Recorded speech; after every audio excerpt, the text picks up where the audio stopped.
Hello, doctor Lakshmi நாராயணனா? நான் ரகு பேசுறேன். ஒரு பொண்ணுக்கு அர்ஜென்டா பிளட் தேவை இருக்கு. உங்ககிட்ட ஏபி நெகட்டிவ் குரூப் பிளட் இருக்கா? இல்லையா? டாக்டர் சார், என்னுடைய ரத்தம் ஏபி நெகட்டிவ் குரூப் தான். என் உடம்புல ஒரு சுத்த ரத்தம் இல்லாம எல்லாத்தையும் எடுத்துங்க. அந்த பொண்ணை எப்படியாவது காப்பாத்துங்க. அப்படியா? Very good. Come on come on.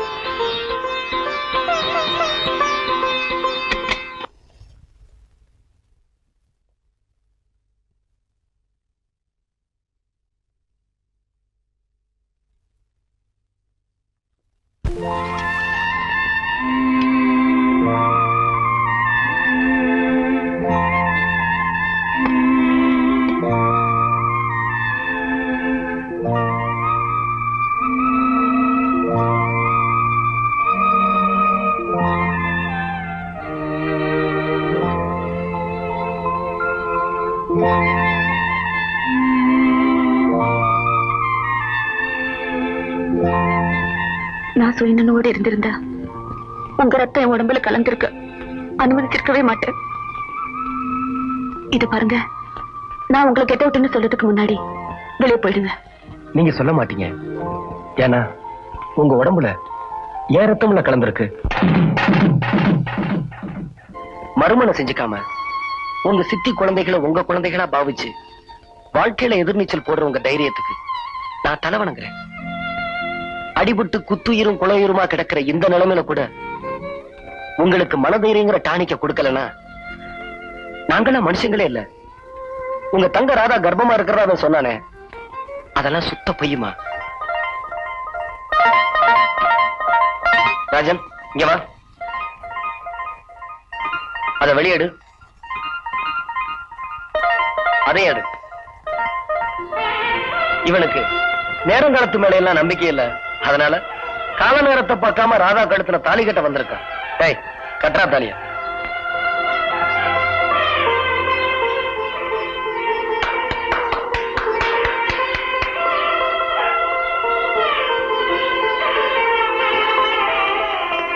என்னங்க, கால்ல விழுறீங்களா? இவ்வளவு பெரிய கூட்டத்துல எப்படி உன் கால்ல விழுகிறது? ஐயோ, அக்கா கால்ல. அக்காவா? சும்மாவா சொன்னாங்க பெரியவங்க மேரேஜ் இஸ் பாண்டேஜ். என்ன ராஜன், உன் பொண்டாட்டி எப்போ உன் வீட்டுக்கு கூட்டிட்டு போற? மிஸ்டர் விஜய், இந்த நிலைமையில என்ன தன்னந்தனியா? சாரி, நீங்க தன்னந்தனியா இருக்கிறதா நினைச்சா அது உங்க தப்பு. உங்க துணைக்குதான் நான் இருக்கனே. அக்கா, இந்த நிலைமையில நான் உன்னை தனியா விட்டுட்டேன். தாலி கட்ட புருஷன் நான் சொல்றேன்டி. அப்புறம் என்ன அக்கா கொக்கா பாட்டி? நான் தன்னந்தனியா போயிட்டு வரேன்.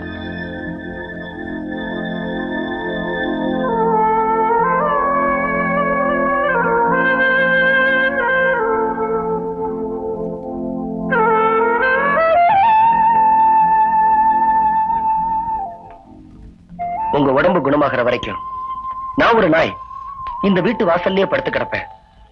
உங்க உத்தரவு இல்லாம உள்ள வரமாட்டேன். ஆனா உங்க உத்தரவோட உங்களுக்கு எந்த பணிவிடையும் செய்ய காத்து கிடப்பேன். அதை மறந்துடாதீங்க.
வழியை கொஞ்சம் விடுறீங்களா?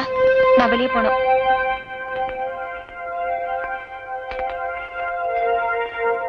உமா, நீ இப்ப இவன் அலட்சியப்படுத்திட்டு இந்த படியை தாண்டி வெளியில போனா, நீ இவனை மட்டும் தாண்டி போற, அன்பை தாண்டி போற, ஆதரவை தாண்டி போற, பாசத்தை தாண்டி போற, பரிவை தாண்டி போற, கண்ணியத்தை தாண்டி போற, காதலை தாண்டி போற. நான் இவ்வளவு தூரம் எடுத்து சொன்னதுக்கு அப்புறமும் நீ பிடிச்ச முயலுக்கு 3 கால் அப்படி நீ சொன்னா, என்னால ஒரே ஒரு வார்த்தை தான் சொல்ல முடியும். போடி. விஜய், இதோட ஜாதக ராசிக்கு இதுக்கு புருஷன் கிடையாதுன்னு நினைக்கிறேன். இவளுக்காக நீ ஏன்பா உன் நேரத்தை வீணாக்குற? நீ நல்ல பையன், கண்ணியமான பையன். உனக்காக 1000 பொண்ணுங்க கியூல காத்து கிடப்பாங்க. ஏதாவது ஒரு நல்ல பொண்ணா பார்த்து கல்யாணம் பண்ணிக்கப்பா. மன்னிக்கணும், நான் தெருநாய் இல்ல, ரோடு ரோடா சுத்துறதுக்கு வீட்டு நாய். இந்த வீட்டு எஜமானியமாவை மட்டும்தான் சுத்தி சுத்தி வருவேன். எவ்வளவு அடிச்சு துரத்தினாலும் வெளியே போக மாட்டேன்.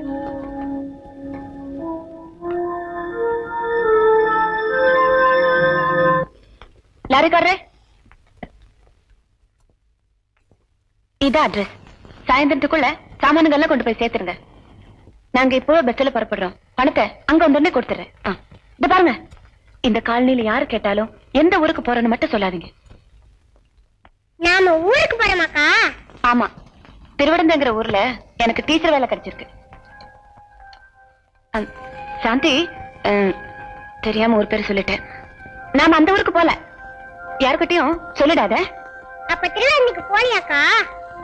அப்ப சரி, நான் யாருக்கிட்டையும் சொல்ல மாட்டேன்.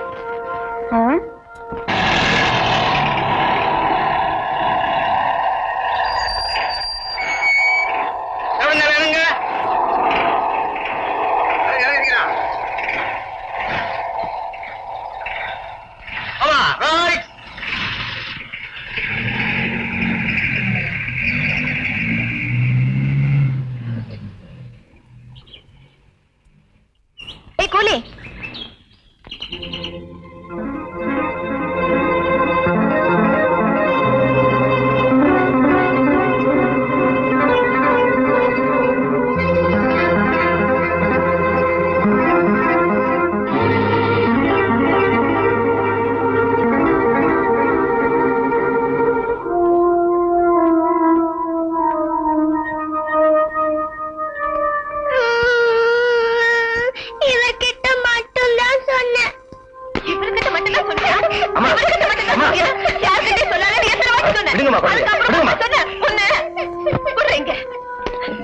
எனக்கு யாரும் வேண்டாம், யாரும் வேண்டாம்.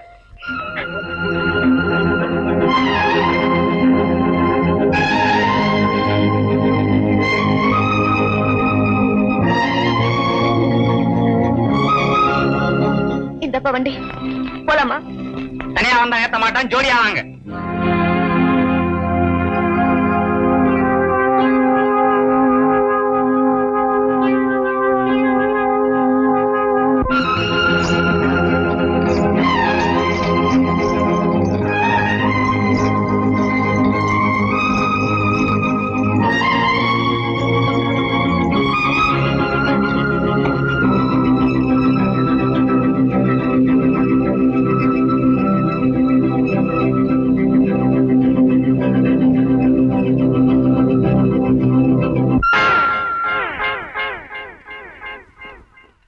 கும்பிடுறமா, நம்ம தொழில் பூ வைக்கிறது, அப்புறம் காது குத்துறது. இது நித்திய கல்யாண பெருமாள் கோயில். பெருமாள் தினம் கல்யாணம் பண்ணிக்கிறாரா. கோயிலுக்கு வந்துக்கிறீங்களா? பூ வாங்கிறது முழம் 50 லட்சம் ரூபாய் இல்ல, 50 பைசா தான்.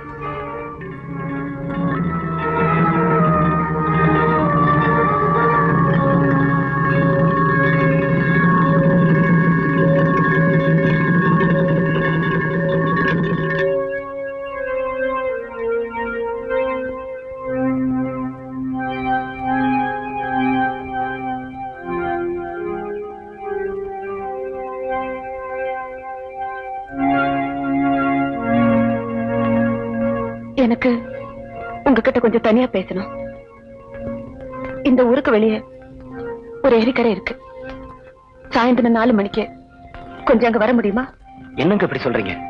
உங்களுக்காக நான் எங்க வேணாலும் வர காத்துக்கிட்டு இருக்கேன். உங்க பாரத்தை சுமக்க தயாரா இருக்கேன். ஏரிக்கரைக்கு வாங்க. அங்க நீங்க என் பாரத்தை சுமக்கலாம்.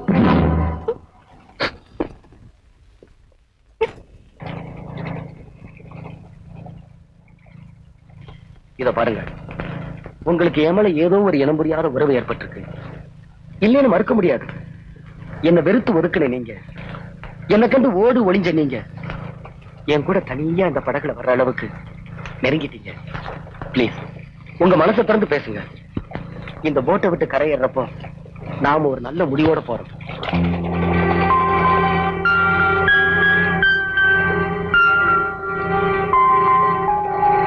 தாலி கட்டின அந்த நிமிஷத்துல இருந்து உங்க புருஷன் சாகுற நிமிஷம் வரைக்கும் அவரை பத்தி மனசால ஒரு நொடியாவது நினைச்சிருப்போமே.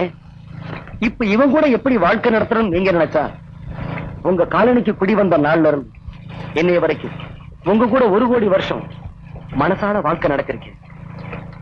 என்ன பத்தியும் கொஞ்சம் நினைச்சு பாருங்க.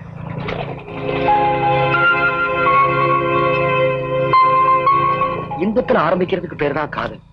ஆனா அந்த சுகமான காதல்ங்கிற உறவு என் வாழ்க்கையை பொறுத்த வரைக்கும் உங்க துன்பத்துல ஆரம்பிச்சிருக்கேன். நான் உங்க மேல பரிதாபம் மட்டும் படல. I also love you.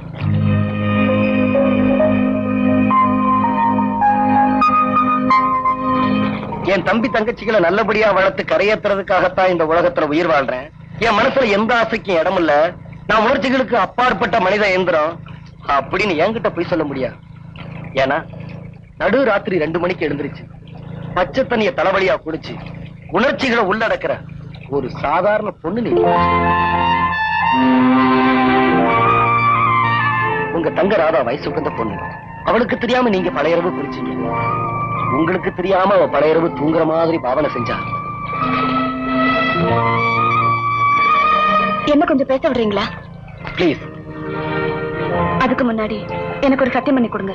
நீங்க என்ன கேட்டாலும் ஓகே. நான் இப்ப உங்ககிட்ட சொல்ல போற விஷயம் வெளியே யாருக்கும் தெரியக்கூடாது. சத்தியமா? அதே மாதிரி ஏன் உத்தரவு இல்லாம என்ன நீங்க தொடக்கூடாது. சத்தியமா?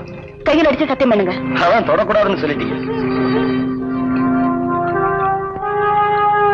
ஒரு பொண்ணுகிட்ட இருந்து லாபத்தை எதிர்பார்க்கிற ஆணை விட நஷ்டத்துல பங்கேற்றுக்கிற ஆணத்தா அவ விரும்புவா.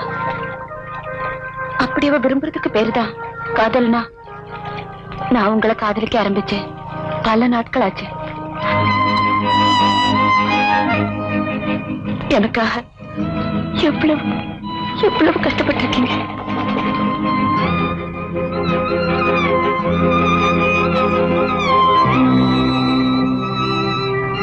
நீங்க சொன்ன மாதிரி என் புருஷனோட நான் வாழ்ந்த காலம் ஒரு நொடிதான். ஆனா உங்களோட வாழ முடியலன்னு வருத்தப்படுற நேரம் பல கோடி. உங்களை நான் சந்திக்கிற வரைக்கும் உணர்ச்சிகளை உள்ளடக்கத்தான் நடு ராத்திரியில குளிச்சேன். ஆனா உங்களை சந்திச்சதுக்கு அப்புறம் ஆண்டவனே இவருக்காவது நிரந்தரமா ஒரு நல்ல மனைவி கொடுன்னு வேண்டிக்கிட்டு தான் சார் குளிச்சேன். என்ன நம்புங்க சார். கடவுள் எழுதின தீர்ப்ப மனுஷனால மாத்தவே முடியாது. நான் விதவை ஆகணும்னு அவன் தான் எழுதினா. இந்த ஏரியால விழுந்த தற்கொலை பண்ணிக்கணும்னு அவன் தான் எழுதினா. இல்ல என்ன தொட மாட்டேன்னு சத்தம் பண்ணிருக்கீங்க.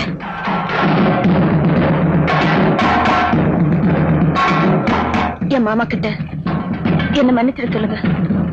என் தம்பி தங்கச்சிங்களை என்னை விட அவர் நல்லாவே வளர்ப்பாருன்னு எனக்கு நம்பிக்கை இருக்கு. Good bye. ஒரு நிமிஷம். நீங்க இந்த முடிவோட தான் வந்திருப்பீங்கன்னு எனக்கு நல்லா தெரியும். நானும் ஒரு முடிவோட தான் வந்திருக்கேன். உமாங்கிற பொண்ணதான் தொட மாட்டேன்னு சத்தியம் அல்ல தவிர அவ பணத்தை தொட மாட்டேன் நான் சத்தியம் பண்ணல. யாரோ 4 பேர் தொட்டு தூக்க போறாங்க. நான் தொட்டா என்ன? ஒருவேளை நீங்க தற்கொலை பண்ணிக்கிட்டா உங்க பணத்தை தொட்டு தூக்கி இந்த படகுல என் மடியில போட்டு இந்த தாலியை உங்க கழுத்துல கட்டி இந்த பூவை உங்க தலையில வச்சு உங்களை சுமங்கலியா தான் வழி அனுப்புவேன். வாழ்வுல சுமங்கலியா இருக்கணுமா இல்ல சாவுல சுமங்கலியா போகணுமாங்கிறத நீங்களே முடிவு பண்ணிக்கங்க. இன்னொரு விஷயம், நான் கரைக்கு திரும்புவேன் மட்டும் சத்தியமா கனவு காணாதீங்க. உங்க பணத்தோட இதே ஏரியில விழுந்து நானும் தற்கொலை பண்ணிக்குவேன். இப்ப முடிவு உங்க கையில.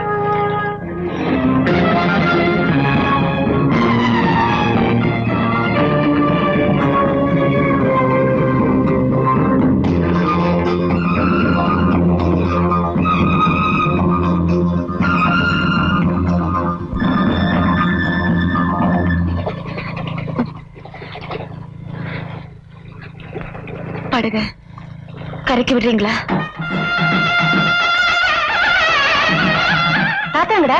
தாத்தா இந்த லெட்டர் உன்கிட்ட கொடுக்க சொல்லிட்டு பெட்டியோட போயிட்டாரு.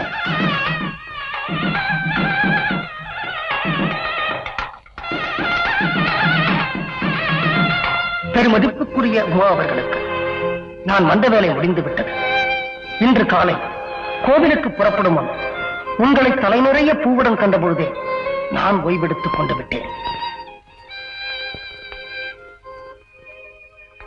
கடந்த கால நிகழ்ச்சிகளை நீங்கள் அடியோடு மறந்துவிட வேண்டும் என்ற காரணத்தினால் மிஞ்சியிருக்கும் ஒரே கடந்த கால பிரதிநிதியான நானும் உங்கள் கண்களில் இருந்து மறைகிறேன். உங்கள் சொத்துக்களை உங்களிடமே ஒப்படைத்து விட்டேன்.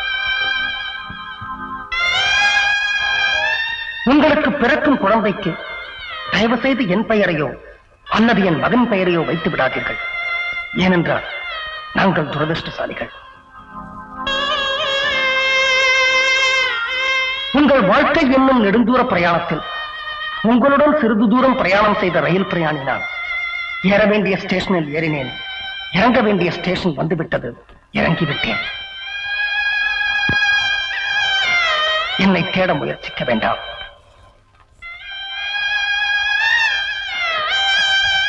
இனி வரும் வாசகங்கள் அந்த முற்போக்குவாதி விஜய் என்னும் வீரனுக்கு. பிரதர், என் கடமையை நான் முடிச்சுட்டேன். ஐயர் சாமி அவர் கடமையை முடிக்க தயாரா காத்துட்டு இருக்காரு. நீ உன் கடமையை முடிச்ச தரப்ப மக்கள் அவங்க கடமையை பார்க்க வீட்டுக்கு போக முடியும். சாமி,